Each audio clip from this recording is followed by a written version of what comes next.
Halo pemirsa Cokro TV, Assalamualaikum warahmatullahi wabarakatuh. Kita berjumpa lagi di acara Tadarus Ramadan, acara spesial selama bulan Ramadan membahas tentang Islam dengan mengundang pakar-pakar yang ahli dalam topik yang begitu beragam. Kali ini kita akan membahas soal peranan akal atau posisi akal dalam Islam. Kan dalam Al-Quran sering kita dengar ayat afala ta'qilun, ya, apakah kamu semua tidak berpikir. Terus juga ada ungkapan ad-dinu aqlun, ya, la dina liman la aqlalah, agama itu akal. Tidak ada agama bagi orang yang tidak berakal. Jadi peranan akal kelihatan sangat menonjol gitu, ya. Ada konsep ijtihad, ya, penggunaan akal untuk menggali hukum-hukum Islam dari Quran dan Sunnah dan seterusnya. Tetapi di sisi lain ada fenomena orang beragama, berislam, gitu ya, itu tiba-tiba menjadi sangat takut untuk menggunakan akalnya gitu loh. Jadi berakal itu identik dengan menggunakan hawa nafsu, mengikuti hawa nafsu semau gue, beragama yang seenaknya sendiri gitu. Seakan-akan berakal itu adalah mengikuti setan lah gitu loh, ketimbang mengikuti Quran. Nah, bersama saya sekarang ada Dr. Lutfi Syaukani. Beliau selamat hadir di Cokro TV, Mas Lutfi. Terima kasih. Ini pertama kali ya di Cokro TV ya. Iya, nah, Mas Lutfi ini, Dr. Lutfi ini seorang santri yang At-Taqwa ya, At-Taqwa Bekasi, pesantren At-Taqwa, kemudian belajar ke Yordania, terus di Australia dan sangat menekuni tentang khazanah keislaman klasik, tapi juga minatnya itu merentang ke soal-soal sains, debat tentang ateisme, tentang ilmu pengetahuan, relasi agama dan sains, dan seterusnya. Nah, saya pengen nanya ke Mas Lutfi, bagaimana Mas Lutfi melihat, kok Mas ya, bagaimana Bung Lutfi ya, melihat soal tadi, soal fenomena itu. Orang kenapa beragama sekarang tuh kok seakan-akan memakai akal itu takut gitu, atau ditakut-takutin gitu. Gimana sih sebenarnya posisi akal dalam Islam? Oke. Ya, terima kasih pertama-tama Bung Sahal sudah mengundang saya di program ini. Tadi sebetulnya Anda sudah sebutkan bahwa ada banyak sekali ayat di dalam Al-Quran yang menyebutkan secara spesifik posisi akal ya. Ada ayat yang menggunakan kata akal, afala ya'qilun. Ada yang menggunakan istilah afala tatafakkarun, ya. Fikr ya. Fikr, afala tatadabbarun, tadabbur. Ya. Nah, semua itu kan menunjukkan peran akal pikiran yang penting. Ya. Ya. Cuma masalahnya di dalam agama, saya kira bukan hanya di dalam Islam, di dalam semua agama, terutama setelah agama itu berkembang, apalagi Islam sudah berusia 1.500 tahun dan di dalamnya ada banyak sekali perkembangan. Nah, doktrin yang menekankan pentingnya sumber-sumber utama Islam, hadis, Al-Quran, itu biasanya selalu diperlawankan dengan penggunaan akal. Ada dalam tradisi Islam ada istilahnya akal dan nakal. Ya, orang menggunakan nakal itu artinya menggunakan dalil-dalil dari sumber utama Islam, dari Al-Quran dan hadis. Dan akal itu dari pikiran. Ya. Nah, persoalannya adalah bahwa kita tidak bisa memahami sumber-sumber utama Islam itu apa adanya. Al-Quran tidak berbicara sendirian, hadis tidak berbicara sendirian. Kita harus memahaminya, harus melihat konteksnya, dan itu menggunakan akal pikiran. Dan karena itulah kemudian para ulama, para sarjana Islam mengatakan bahwa fungsi akal itu penting sekali. Karena kalau kita tidak menggunakannya, maka kita tidak akan bisa memahami pesan dari agama ini. Gitu. Kita tidak mengerti pesan utama dari Al-Quran, dari hadis, dari sumber-sumber utama Islam. Jadi teks rujukan, yaitu Quran dan hadis, itu kan memang dia harus dibicarakan dengan perantaraan akal, betul, ya. Betul. Dan itu tanpa akal kan jadi bisu dia kan, jadi teks biasa gitu, teks mati gitu. Yeah. Nah, terus kenapa yang terjadi kemudian menjadi itu orang beragama itu identik dengan pokoknya ikut aja gitu, nggak boleh bertanya, nggak boleh mempertanyakan. Bahkan ada anak kecil yang menanyakan hal-hal yang sebenarnya natural ya, penciptaan alam semesta, kenapa Tuhan begini, kenapa Tuhan begitu, itu dianggap kayak mengancam iman gitu. Jadi orang berakal itu kayak menggunakan akal itu kayak takut imannya terganggu gitu. Itu gimana? Itu kan bagian dari sejarah pemikiran Islam kan. Jadi setelah beberapa ratus tahun Nabi meninggal, kemudian banyak kelompok-kelompok Islam muncul, sangat beragam sekali cara memahami Islam itu. Ya, apa yang kita kenal kemudian sebagai mazhab, mazhab pemikiran, ya, baik dalam fikih maupun di dalam teologi atau ilmu kalam.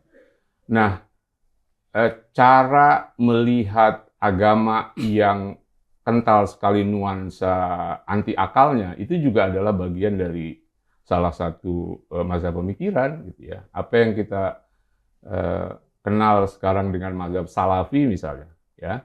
Mazhab Salafi adalah kelompok yang percaya pemahaman awal Islam itu sebagai sesuatu yang lebih baik daripada pemahaman belakangan. Kira-kira begitu. Awal itu generasi awal ya. Generasi Nabi, generasi sahabat, nah itu dianggap lebih utama. Sehingga karena itu lebih utama ya rujukannya adalah hadis dan biasanya peran akal di sana sedikit sekali. Jadi kalau atau dicurigai malah ya. Iya, jadi kalau kita mau mengetahui sholat Nabi ya baca aja hadis bagaimana Nabi sholat, bagaimana rukunya, bagaimana takbiratul ihramnya dan seterusnya gitu. Nah itu yang kemudian gerakan atau mazhab Salafi ini yang cenderung ingin mendekatkan kehidupannya pada kehidupan era Nabi yang menutup kemungkinan orang untuk menggunakan akal pikirannya.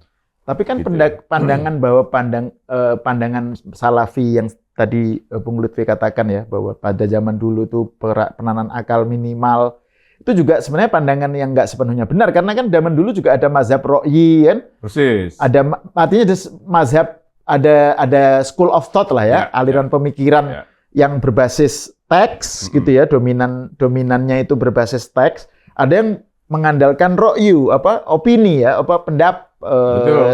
istihad dan seterusnya gitu. Jadi sebenarnya sejak awal kan tren ini dua-duanya dapat tempat gitu loh. Akal juga perannya sentral gitu. Ya. Nabi sendiri kan pernah mengatakan bahwa dalam urusan ibadah misalnya, shollu kama ra'aitumuni usolli misalnya. Kalau kalian mau sholat, contohlah aku. Bagaimana caraku sholat, kira-kira begitu. Tapi pada urusan-urusan di mana orang itu perlu berimprovisasi, orang perlu memikir, Nabi menyerahkan antum a'lamu bi umuri dunyaku misalnya. Kalian lebih tahu perkara dunia kalian. Dan perkara dunia itu luas sekali. Luas sekali dan tidak ada cara lain untuk kita memahami urusan dunia itu kecuali menggunakan akal pikiran. Ya. Nah, jadi sejak awal sekali Nabi sebetulnya memberikan ruang untuk orang berpikir, ruang untuk orang menggunakan akal pikiran. Dan tetap menjadi good Muslim gitu ya, tetap menjadi Muslim yang baik gitu. Betul.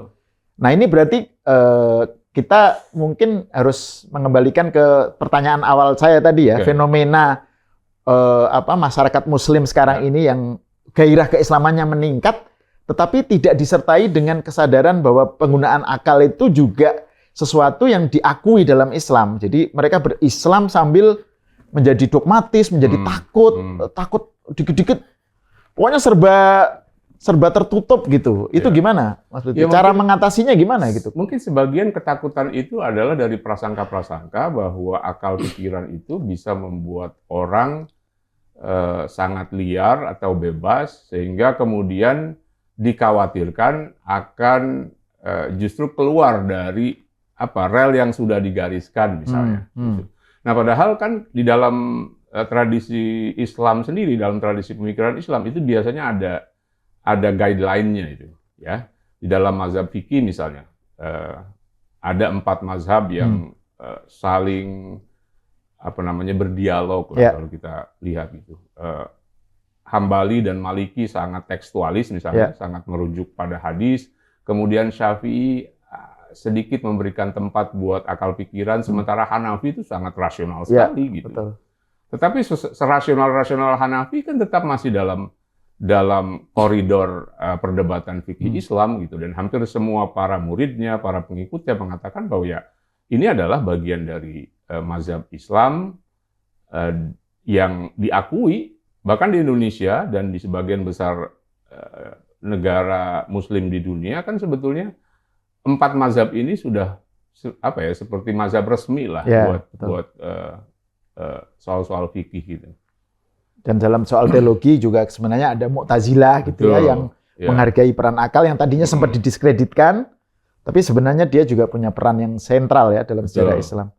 Nah, kalau terakhir nih, kira-kira menurut Bung Lutfi gimana sih cara membikin supaya posisi akal itu direstorasi, dipulihkan kembali posisinya sehingga tidak dicurigai sebagai identik dengan hawa nafsu, beragama seenaknya sendiri, kalau orang beragama dengan akal. Jadi bagaimana tetap menjadi orang muslim yang baik sambil tetap kritis gitu loh, sambil tetap terbuka dengan pemikiran-pemikiran baru dan seterusnya. Sambil tetap menggunakan akal. Nah, itu gimana? Ya, sebetulnya sudah dilakukan oleh para apa yang disebut pembaharu muslim ya sejak awal abad ke-20, karena mereka menganggap salah satu sebab kemunduran peradaban Islam atau kemunduran umat Islam secara umum karena mereka berpikir jumud. Jumud itu artinya ya tidak menggunakan akal pikiran. Beku ya. Beku. Nah, jadi salah satu solusinya adalah memberi ruang untuk akal pikiran. Ya. Jadi kalau kita memahami satu doktrin, jangan mengambil itu secara letterlek. Salah satu contoh yang paling fenomenal dan sering dikutip oleh para ulama dan juga tokoh-tokoh muslim, misalnya adalah yang dulu dicontohkan oleh Bung Karno, kalau kita dijilat anjing itu harus dicuci dengan 7 kali. Itu kan kalau memahaminya secara letterlek begitu. Tetapi kan kalau kita memahaminya secara substansialis, agar najis itu bersih, harusnya kan begitu. Nah, dengan deterjen atau dengan sabun seharusnya kan selesai. Gitu. Nah, ini 2 mazhab pemikiran. Apakah kita harus secara letterlek memahami hadis itu atau secara substansial? Nah, buat para pembaharu muslim, ya sebaiknya kita memahami ajaran Islam itu secara substansial. Kalau substansinya itu dapat, ya sudah. Gitu. Jangan lagi mengikuti letters ya, huruf. Iya, mengikuti sesuatu yang ada pada zaman dulu, padahal zaman sudah berubah, sekarang kita punya fasilitas yang jauh lebih baik, dan kenapa itu nggak digunakan gitu. Ya, dan itu Bung Karno menyatakan itu tahun 30-an ya. Persis. Nah, tapi ini menarik nih, ada isu tentang sains, akal pikiran, dan kemunduran Islam nih ya. Kejumudan tadi dan penggunaan Islam. Tapi karena waktu kita sudah habis untuk episode ini, kita lanjutkan untuk pembicaraan di episode berikutnya ya, Bung Lutfi ya. Baik. Oke, pemirsa, kita akhiri pembincangan kita kali ini. Terima kasih Bung Lutfi. Assalamualaikum warahmatullahi wabarakatuh. Waalaikumsalam.